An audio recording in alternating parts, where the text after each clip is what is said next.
పూర్తి వివరాలు చూసే ముందు మా ఛానల్ ని సబ్స్క్రైబ్ చేయడం మర్చిపోకండి. శ్రీ గురుభ్యో నమః.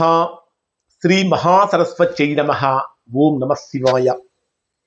నారాయణ శాస్త్రి ఆస్ట్రాలజీ ఛానల్ వీక్షిస్తున్నటువంటి ప్రేక్షక మహాశీలకు స్వాగతం, సుస్వాగతం. ఈరోజు మనము 2026వ సంవత్సరం ఆగస్టు నెల 1వ తేదీ నుండి 10వ తేదీ వరకు వృశ్చిక రాశిలో జన్మించిన వారి యొక్క గ్రహస్థితులు మరియు రాశి ఫలితాలు ఏ విధంగా ఉంటాయి, ఈ 10 రోజులలో ఎక్కువగా ఏ విషయాల మీద మీరు ఫోకస్ చేయాలి, ఆ విషయాలు ఎలా ఉండబోతున్నాయి. ముఖ్యంగా తీసుకుంటే ఈ 10 రోజుల కాలంలో ఆర్థికపరమైనటువంటి వ్యవహారాలలో కానీ, ఉద్యోగానికి సంబంధించినటువంటి పురోగతిలో కానీ, విదేశీ అవకాశాలు, దాంపత్య జీవితము, ఆరోగ్యము, ఆధ్యాత్మికత మరియు ప్రయాణాలు చేసేటప్పుడు పాటించాల్సిన జాగ్రత్తలు మొదలైనటువంటి విషయాలలో చాలా జాగ్రత్తలు తీసుకోవాలి. ఈ విషయాలలో గణనీయమైనటువంటి మార్పులు కూడా కనిపించే అవకాశం ఉంది. ప్రధానంగా వృశ్చిక రాశి వారికి మీ రాశ్యాధిపతి అయినటువంటి కుజుడు రాశికి 8వ స్థానంలో సంచరిస్తున్నాడు.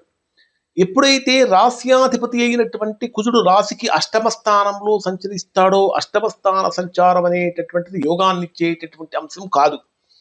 8వ స్థానం అంటే ఆయుష్కు, ఆరోగ్యానికి, ఆకస్మికమైన ఖర్చులకు, నష్టాలకు, ప్రమాదాలకు, ప్రయాణ సంబంధమైనటువంటి విషయాలలో ఇబ్బందులకు సంబంధించినటువంటి స్థానం. అలానే ఆర్థికపరమైనటువంటి విషయాలలో జాగ్రత్తగా ఉండాలి. ప్రయాణాలు చేసేటప్పుడు జాగ్రత్తగా ఉండాలి. డబ్బులు ఇచ్చేటప్పుడు కానీ, తీసుకునేటప్పుడు కానీ బహు జాగ్రత్తలు పాటించాలి. అలానే 8వ స్థానంలో సంచరించేటటువంటి కుజుడు యొక్క ప్రభావం కారణం చేత వృశ్చిక రాశిలో జన్మించినటువంటి వారు లోతైనటువంటి ఆలోచనలు చేసే అవకాశం ఎక్కువగా ఉంటుంది. ఊహించనటువంటి విధంగా ఖర్చులు కూడా పెరిగే అవకాశం ఉంది. కానీ క్లిష్టమైనటువంటి సమస్యలకు కూడా చక్కగా పరిష్కారం కనుక్కుంటారు అని చెప్పాలి. ఒక రకంగా చెప్పాలంటే ఎక్కడా వృశ్చిక రాశిలో జన్మించినటువంటి వారు ఆవేశంతో నిర్ణయాలు తీసుకోకండి. చక్కగా ఆలోచనతో తీసుకోండి. మీ రాశికి 9వ స్థానంలో, భాగ్యస్థానంలో, అదృష్ట స్థానంలో సంచరించేటటువంటి రవి గురు గ్రహాల యొక్క కలయిక ఇది మీకు బ్రహ్మాండమైనటువంటి దైవ బలాన్ని, అదృష్టాన్ని, పెద్దవాళ్ళ యొక్క ఆశీర్వాదాలను, విదేశీ ప్రయాణాలను, దూర ప్రయాణాలను, ఉన్నతపరమైనటువంటి విద్యకు, వీటన్నిటిలో కూడా డెవలప్మెంట్ కనిపిస్తుంది. అంటే గురుబలం కూడా వృశ్చిక రాశి వారికి బాగా ఉంది అని చెప్పాలి. ఎందుకంటే ఆల్రెడీ ఎగ్జాల్టేషన్ ఉచ్చ స్థానంలో సంచరించేటటువంటి గురుడు యొక్క 5వ వీక్షణం డైరెక్ట్గా మీ జన్మరాశి మీదనే ఉంది. అంటే శుభగ్రహము యొక్క దృష్టి కూడా మనకు శుభాన్నే కలిగిస్తుంది.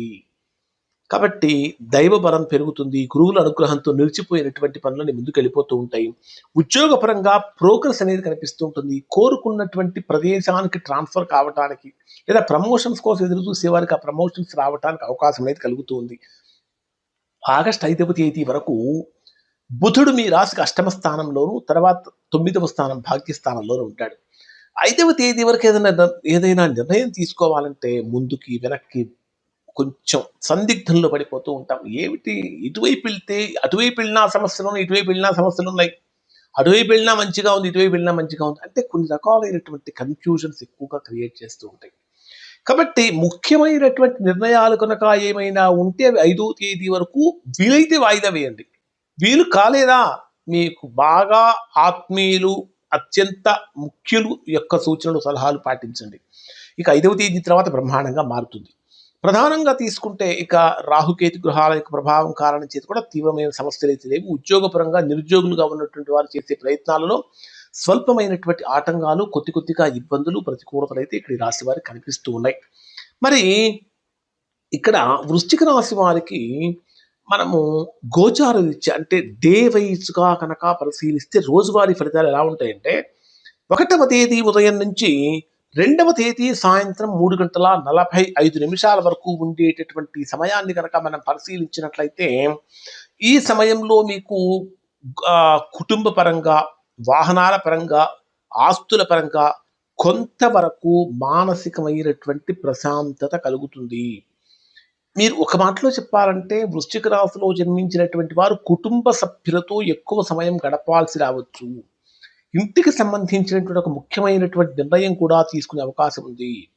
అయితే కుటుంబంలో ఏర్పడినటువంటి చిన్న చిన్న విభేదాలను పెంచి పెద్దవి చేయకండి. పరిహారం ఏమిటంటే ఖచ్చితంగా తల్లిదండ్రుల యొక్క ఆశీర్వాదం తీసుకోండి. శనివారం రోజున శివాలయంలో నువ్వుల నూనెతో దీపం వెలిగించి దేవుడి దగ్గర పెట్టండి.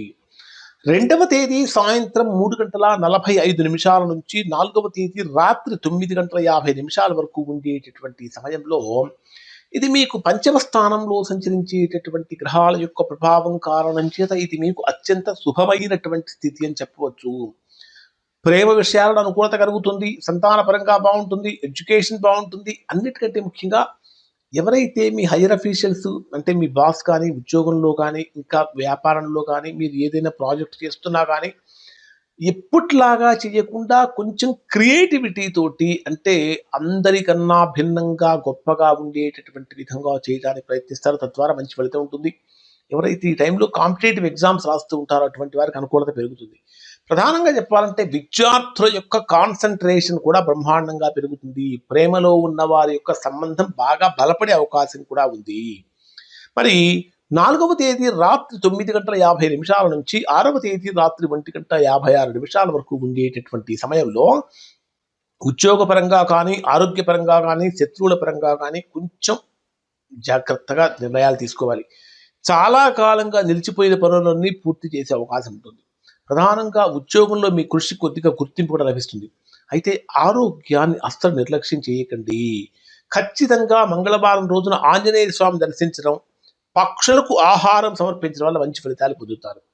6వ తేదీ రాత్రి 1:56 నుంచి 9వ తేదీ ఉదయం 4:02 వరకు ఉండేటటువంటి సమయంలో దాంపత్య జీవితం, భాగస్వామ్యాలు, వ్యాపార ఒప్పందాలకు సంబంధించినటువంటి విషయాలలో ఎక్కువగా ప్రభావం చూపిస్తుంది. ప్రధానంగా తీసుకుంటే వివాహితులు జీవిత భాగస్వామితో కలిసి భవిష్యత్ ప్రణాళికలను రూపొందించుకుంటూ ఉంటారు. అవివాహితులకు కొత్తగా పరిచయం ఏర్పడే అవకాశం కూడా ఉంది. వ్యాపార భాగస్వామ్యాల్లో కొత్త ఒప్పందాలు కుదిరే సూచనలు కూడా కనిపిస్తున్నాయి. ఇక్కడ అయితే భావోద్వేగాల కన్నా కూడా పరస్పరం అవగాహనకే ఎక్కువ ప్రాధాన్యం ఇవ్వండి. ఖచ్చితంగా శుక్రవారం లక్ష్మీదేవిని ప్రార్థించడం చాలా మంచిది. ఇక 9వ తేదీ ఉదయం 4 గంటల నుంచి 10వ తేదీ రాత్రి వరకు ఉండేటటువంటి సమయంలో ఆకస్మికమైనటువంటి ఖర్చులు కానీ, విపరీతమైనటువంటి ఇబ్బందులు కానీ కలుగుతూ ఉంటాయి. ప్రయాణాల పరంగా చాలా చాలా జాగ్రత్తగా కాన్షియస్గా ఉండాలి. ఎవ్వరిని కూడా పూర్తిగా నమ్మి మీ ఆర్థిక విషయాలు చెప్పకండి. ఆర్థిక నిర్ణయాలు కూడా తీసుకోకండి. ఏదైనా ముఖ్యమైనటువంటి వాటి మీద సంతకం పెట్టాలనుకున్నప్పుడు ఖచ్చితంగా మొత్తం పూర్తిగా చదివిన తర్వాత మాత్రమే సంతకం చేయడం మంచిది. గణపతిని ప్రార్థించడం చాలా మంచిది. అలానే కందులు దానం ఇవ్వటం వల్ల మంచి ఫలితాలు పొందుతారు. ఇప్పుడు చెప్పినటువంటి ఫలితాలు ఖచ్చితంగా వృశ్చిక రాశిలో అందరికీ వర్తిస్తాయి. ఎవరికైతే వర్తించడం లేదో, ఎవరైతే తీవ్రమైనటువంటి ప్రతికూలతలు పొందుతున్నారో అటువంటి వారు ఒకసారి మీ యొక్క వ్యక్తిగత జాతకాన్ని విశ్లేషణ చేయించుకొని దోషం ఎక్కడుందో తెలుసుకొని దోష నివారణ చేయించుకుంటే చక్కగా సత్ఫలితాన్ని పొందుతారు. ఈ వృశ్చిక రాశి వారి యొక్క ఫలితాలు శుభం.